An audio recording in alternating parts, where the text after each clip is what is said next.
Welcome to Write to Publish, your go-to podcast for all things writing and publishing. I'm Karen Stanley, a 14 times published author and the founder of Mabel and Stanley Publishing. Join me as I share a multitude of tips and insights drawn from my own writing and publishing journey. We'll be hearing from some inspirational authors too, who will share their writing experiences and top tips for success. Each week, we'll learn about an aspect of writing, from composition to genre and from publishing to marketing. Listen in as we learn and chat about all things writing and publishing, and let's get you on the right path. Hello and welcome to another episode of Write to Publish with me, Karen Stanley, your hostess with the mostest, I hope. So today we're going to talk about the highs and lows of self-publishing, because let me tell you, writing and publishing a book is an emotional roller coaster ride, pretty much whether you do it self-publish or trad. To be fair, traditional can be just as stressful, but self-publishing, one of the main things about that is you're on your own. You've got to find out everything yourself. You've got to do everything yourself. You've got to learn everything yourself. You've got to create everything yourself. So it can be quite a tricky deal, and it can be quite lonely. It can make you feel a little bit lonely. So let's talk about the highs first of all.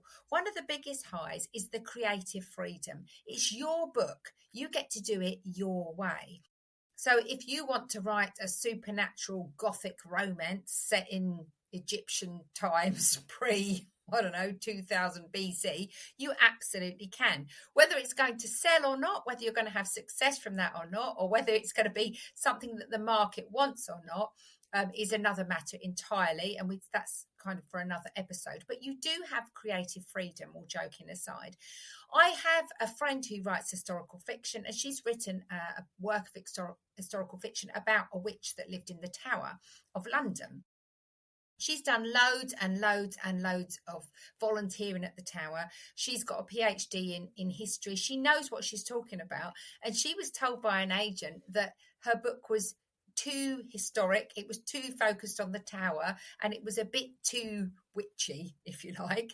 Lots of feedback she was given about how her book was a little bit too much with regards to the historical element. And all of the historical element was true. She just kind of rejigged it and tweaked it for fictional purposes, and she's had great reviews for her book, and people have loved it, and readers of historical fiction have loved it. So it just goes to show that even if you get an opinion from an agent or from a traditional publisher, it's a very subjective thing. Not everybody's going to be right all the time, and their agenda will be slightly different. So when you self-publish your own book, you do have creative freedom. You can create your book your way. This doesn't mean that you always should, but you get to know how it looks. You get to know what you want the front cover to look like. You get to know how you get to control how it's formatted or what it looks like, or the plot twists or the story arc. It's all down to you. So you have complete control over that creatively. And that's really a lovely feeling.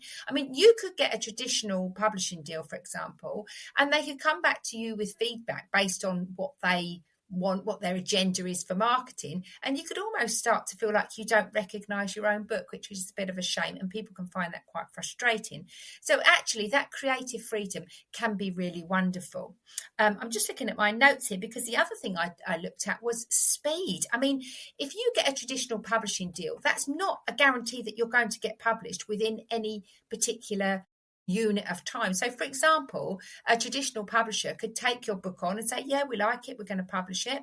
Then you've got to go through all of their editors, their designers, their marketers, all of the people in their team will have a say, going back to our point about creative freedom. But all of that takes time. And sometimes they could put your book to the bottom of a pile and it doesn't even get done for another year, maybe 2 years, because they haven't got time, or they're working to sort of different timeframes. So it can take a really long time to get your book published, even if you do get a traditional deal.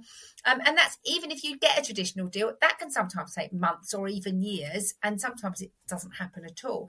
So with self-publishing, you've really got control over the time. I would say from the moment of writing your book, if you're going to do it properly, and I would never advocate publishing a book any which way that isn't done properly or professionally. Once you get to that, I've written my first draft, once you go through the editing, the formatting, the uploading, you're probably looking depending on your level of expertise, depending on how much help you need, 2 to 4 months. So it's pretty quick. Whereas with traditional publishers, it can take much longer than that, sometimes years. And again, that's assuming that you even get a deal in the first place. So, it's a much quicker turnaround, particularly if you're thinking about a business book. If that's part of your strategy for your business and part of your marketing, part of your funnel, part of your kind of business operation, if you like, and you want to time that with whatever kind of strategy you've got going on, you've got a lot more control over that and a lot more ways in which you can make sure that that book is out at a time to suit your agenda and to suit your strategy. So the speed is a real instrumental part of that. The other great thing about self-publishing is that you control the rights and the royalties. You retain all of the rights to your book, and the royalties will be paid directly to you. So, for example, if you publish via KDP on Amazon, I think you get around about 60% of the retail price less the print costs. So typically on a book that costs £10, for example, you're selling it for £10, you'd get £6 less the print rate, and the print rate is usually going to be about £3.50, so you're probably going to get around about £2.50 per copy. That's really loosely based, and obviously it will vary differently depending on whether you've got illustrations, how long your book, etc., etc. So you should expect to receive about £2 to £3 per book. If you publish traditionally, it could be much lower than that. One of my traditional deals that I had for one of my books, I had to sell 1,000 copies before I even made a penny. So the royalties can be pretty poor and not very favourable. So you do get a better deal if you self-publish, for sure. So now, those are some of the pros. Let's look at some of the cons. As I said before, it can be quite lonely. You've got to do everything yourself, and it's a steep learning curve. You've got to get your head around the publishing landscape in general, and that is a minefield. You've got to learn all of the techie stuff to get your book uploaded, to get your book formatted. You've got to learn about marketing. You've got to learn about cover design. You've got lots of stuff to do. It's a really, really steep learning curve, and that can be full of sort of emotional highs and emotional lows, and you can feel quite lonely throughout that process, which is why it's a really good idea to have some kind of writing tribe, so a writing membership. I run a writing membership community. It's really lovely to have that support from like-minded people who go, I've got your back, I know how you're feeling, or have you tried this? That can be really great. And as I've alluded to, there's loads of tech. It's taken me years and years to get to the point where I now feel confident that I will format your book better than anybody else. I will upload your book better than anybody else. But it's taken me years to get to that point. I don't think it's an exaggeration to say the best part of 10 years to get to a point where I really go, I'm on it. I know what I'm doing now. And then even then I'm still learning. So there's a lot of tech to get your head around. The other thing is self-publishing isn't free. Technically, it's free. You can upload a book to KDP and it'll cost you nothing. That doesn't mean it should. If you put out a book that's poorly edited, where the cover doesn't reflect the genre or isn't very professionally done, or whether the formatting's all over the place, you're going to discredit yourself quicker than a very, very quick thing that I can't think of an analogy for right now.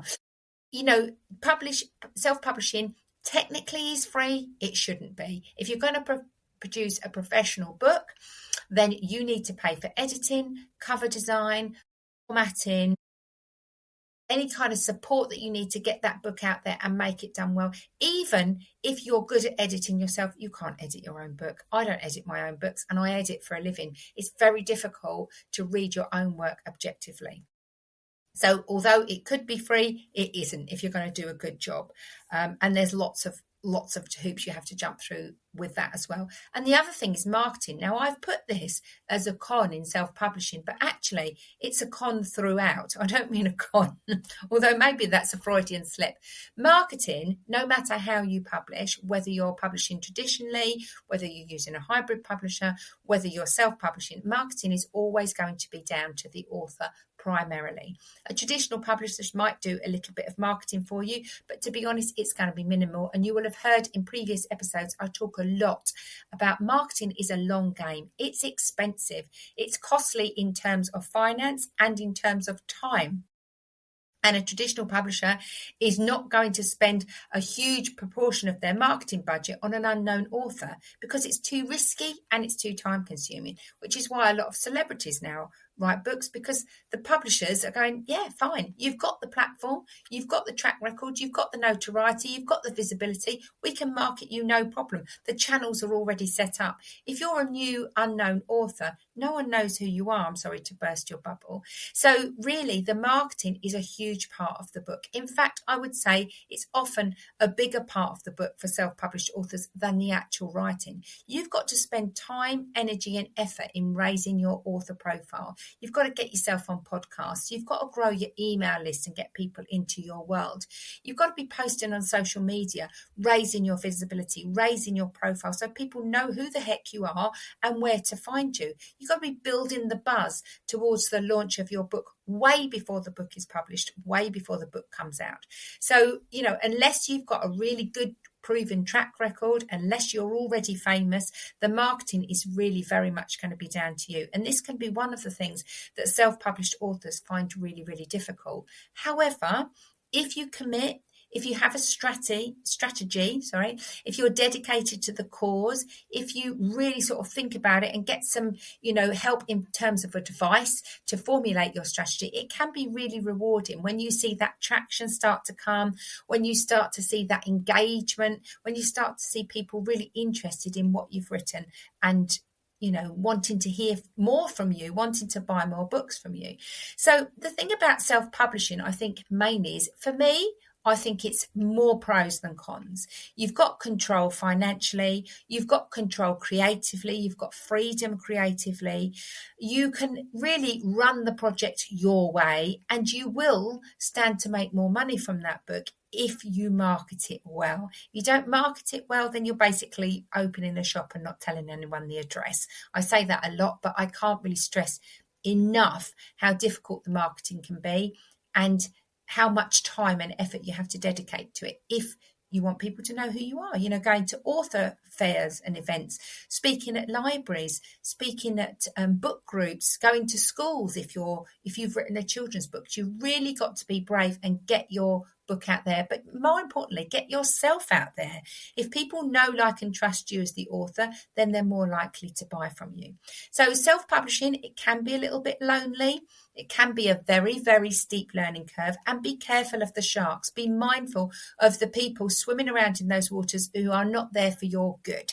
Make sure that the advice you get comes from a place that you trust, from someone that you trust. And it might be that you reach out to other authors who say, actually, I had a really bad experience there, but I had a great experience here, or this is a method that's worked for me. I myself got massively duped by vanity publishers right in the beginning of my writing journey back in 2011, and I've learned a lot the hard way.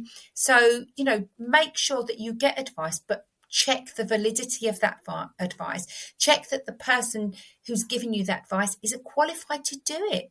Check their referrals, check their testimonials, reach out to people who they've worked with. And here I'm talking editors, I'm talking cover designers, I'm talking hybrid publishers, people who will help with the techie side of self-publishing. Make sure that you do your due diligence. Don't take advice from someone that you don't know or trust or haven't done your research on, really. So for me, I've been traditionally published a couple of ways. I've used hybrid publishing. I've had a terrible experience with vanity press. And for me, assisted self-publishing or hybrid publishing was always the best way. It gave me the most help and support, but helped me to retain the most control over my project as a whole. And that was really what sprung me into the world that I'm in now, and doing something that I absolutely love. So just take your time, be brave, find your tribe, find people who are there to help you, support you, guide you, and give you a kind of a bit of an emotional pat on the back when it's needed, because it's an emotional journey, this. Right before you launch, so many of my authors have a massive wobble because you're putting yourself out to the world, and you can feel quite exposed when you do that. But I promise you, the rewards are plenty, and they're not just financial rewards. We don't write books purely to make money, and that would be the worst business idea in the world. We do it for so many other reasons other than making money. It's for fulfillment, it's for creative fulfillment, it's for achievement, it's for satisfaction, it's for visibility, all of those things. It's for passion, it's for personal satisfaction, for a legacy, for all of those different reasons, which are actually actually, in my book, much more valuable than money. So self-publishing, yes, it's an emotional journey. Yes, it's a steep learning curve. Yes, it can be a little bit lonely, but is it worth it? Absolutely, 100%. If you have any questions about your self-publishing journey, please do get in contact with me, Karen, at mabelandstanleypublishing.com. I'm always happy to hear from you guys, and I'm always happy to help, whether we work together or not. It's my mission to try and be the person I needed when I started out, because I couldn't find that person at all. So if you've got any questions about your self-publishing journey, if you're stuck along the way with your raising your visibility or knowing what kind of processes to use, then please do reach out. I'm always happy to help, and I love to hear about your writing journey and to hear about how you're getting on. So happy writing, happy publishing, and I hope to hear from you all soon one day.